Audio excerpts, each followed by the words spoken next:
Hai dunia, semoga tetap sehat dan makin berkualitas.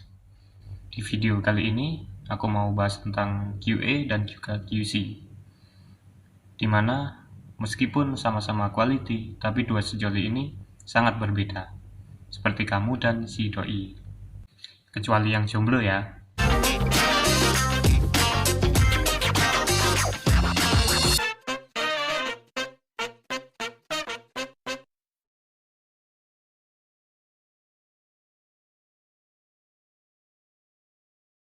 Nah, sebelum masuk ke inti, yuk kita flashback ke pelajaran sekolah. Di pelajaran kewarganegaraan atau PPKN, kita nggak asing dengan istilah trias politika. Trias, tri itu tiga, rias itu rias, politika itu politik. Jadi, trias politika itu tiga pengantin rias yang bermain politik. Oke, serius.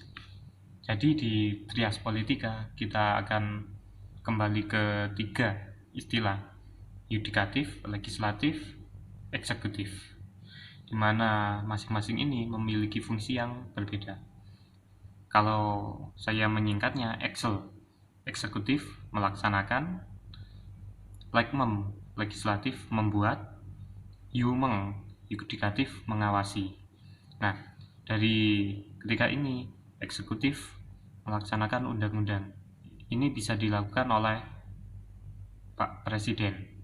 Kemudian Legmem yang membuat undang-undang. Nah, ini biasanya anggota DPR. Kalau di mahasiswa biasanya ada DPM, Dewan Perwakilan Mahasiswa, itu yang membuat undang-undang. Kemudian ada BEM, yaitu Badan Eksekutif Mahasiswa, dan ini yang melaksanakan undang-undang. Nah, dari konsep ini ada yang membuat, ada yang melaksanakan. Dua fungsi ini kalau di industri, QA dan QC ini peranannya ada di sini. Kalau QA ini yang membuat, jadi yang membuat standar, SOP, variabel dari produk, itu QA. Kemudian yang melaksanakan di produksinya, selain produksi itu sendiri, yaitu QC. Nah, dia yang memastikan produk sesuai standar yang ditetapkan oleh QA apa belum. Jadi kadang di suatu industri ada QA dan QC ini jadi satu bagian. Nah, suatu produk baik itu bahan makanan atau minuman, khususnya di industri pangan ya, ini diproses di suatu pabrik atau di industri itu kan melalui beberapa tahap, melalui proses yang panjang. Nah, dari situ setiap tahapan proses ini akan mempengaruhi karakteristik dari produk itu sendiri. Mulai dari proses A, proses B, C, setiap prosesnya akan menghasilkan karakteristik dari produk yang berbeda. Dan sehingga menjadi produk akhir harus sesuai dengan yang diharapkan konsumen. Nah, dari sinilah fungsi dari QA itu membuat standar operasionalnya dan menstandarkan karakteristik yang dihasilkan dari setiap proses menjadi produk akhirnya. Kemudian dari yang QC ini memastikan produk yang dihasilkan dari setiap proses sampai barang jadi ini sudah sesuai, sudah benar-benar dicek dengan apa yang diharapkan oleh QA. Nah, misal kamu mau buat produk yaitu nastar. Nah, dari departemen QA ini menetapkan semisal suhu pengovenan itu memakai suhu kisaran 80 sampai 85 derajat. Tapi dalam prosesnya kamu ternyata memakai suhu di bawah itu, yaitu 75 atau maksimal 77 ke bawah. Nah, dari hasil pengovenan itu ternyata tidak sesuai harapan yang diinginkan QA. Semisal mikrobiologinya di bawah 10. Nah, ternyata ini kamu pakai suhu 77, itu mikrobiologinya masih di atas 50. Itu sudah out of spec. Nanti bisa jadi menyebabkan perut kembung atau sakit perut dan sakit yang lain. Seandainya kamu mengikuti prosedur yang ditetapkan QA tadi, pakai suhu 80 sampai 85 derajat misalkan, ini akan menghasilkan produk yang warnanya mungkin kecoklatannya itu oke, bisa diterima oleh konsumenmu, terus cemaran mikrobiologinya pun di bawah 10, masih aman dikonsumsi oleh tubuh manusia. Maka karakteristik inilah yang harus dipastikan oleh QC. Oh, ini benar-benar 10, di bawah 10 mikrobiologinya. Terus warna coklatnya ini masih di batas ring standar, masih diterima oleh konsumen. Nah, ini bisa dicapai, angka-angka ini bisa dicapai kalau kamu mengikuti standar operasional prosedur yang ditetapkan tadi, yaitu misalkan 80 sampai 85 derajat. Mungkin dari sekilas tadi nastar itu kamu udah bisa menebak-nebak ya, mengira-ngira ya, QA itu gimana, QC itu gimana. Jadi sebelum produk itu dibuat, ini harus ada planning, perencanaan, pembuatan produk. Baik secara operasional itu tahapnya seperti ini. Dari tiap proses itu standar operasionalnya seperti ini. Karakteristiknya seperti ini, seperti ini, seperti ini, hingga menjadi produk akhir. Kisah kamu dan nastar tadi ya bisa disimpulkan QA itu yang membuat prosedur dari awal sampai akhir dan karakteristiknya juga. Maka bisa dibilang juga QA itu mencegah terjadinya cacat produk. Kalau QC mengidentifikasi produk yang dihasilkan ini cacat atau enggak dengan alat-alat yang dimilikinya. Kemudian kalau QA ini mencegah terjadinya cacat produk, maka dia harus melakukan pendekatan atau PDKT lah.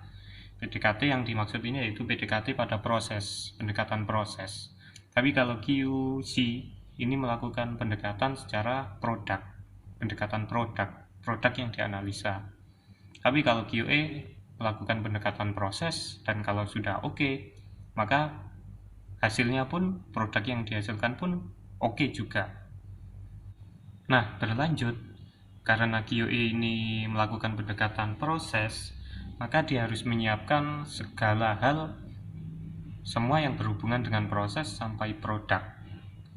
Baik itu dokumen untuk penyiapan ruangan produksi itu seperti apa, mesinnya seperti apa, sampai tata ruangnya dan pengujian sampel itu di laboratorium, butuh alat, butuh bahan, sampai karakteristiknya, variabel dari produk itu bagaimana. Ini dia yang menyiapkan semua dokumen yang berhubungan dengan standar SOP, karakteristik seperti itu. Jadi seperti ada audit, ini juga harus dihimpun. Nah, karena QA ini identik dengan dokumen-dokumen audit seperti itu, maka area kerjanya pun sangat berbeda juga dengan QC. Karena QC ini langsung berhubungan dengan produk, maka area kerjanya pun langsung di lapang, di laboratorium juga. Kalau QA pasti di office atau di kantor, penyiapan dokumen-dokumen, pengecekan dokumen, evaluasi, seperti itu.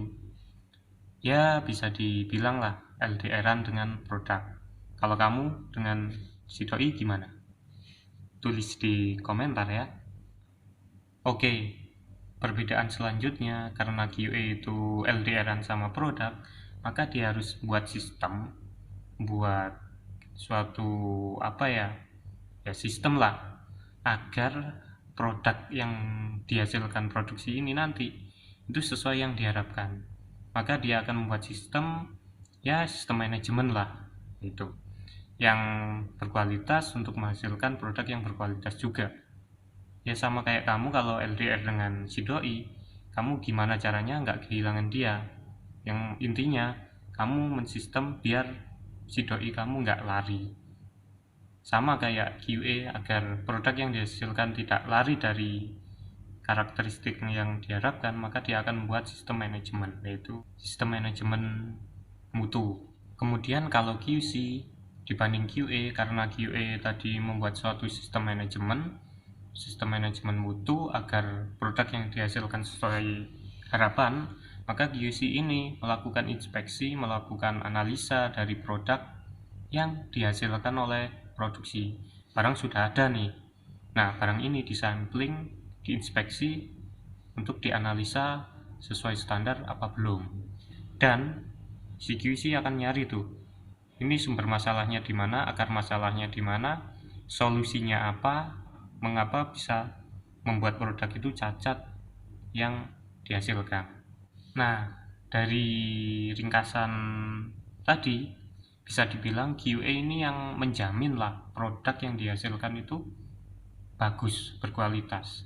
Karena QA ini yang mengkonsep dari awal, menjamin dari awal pembuatan produknya itu sesuai prosedur, sehingga menghasilkan produk sesuai karakteristik yang diharapkan oleh konsumen. Kalau QC, barang yang sudah ada ini dicek, dianalisa, diidentifikasi sudah benar-benar memenuhi standar atau tidak. Oke, sekilas dari saya. Kalau ada yang perlu ditambahkan atau kritik, saran, komen di bawah ya.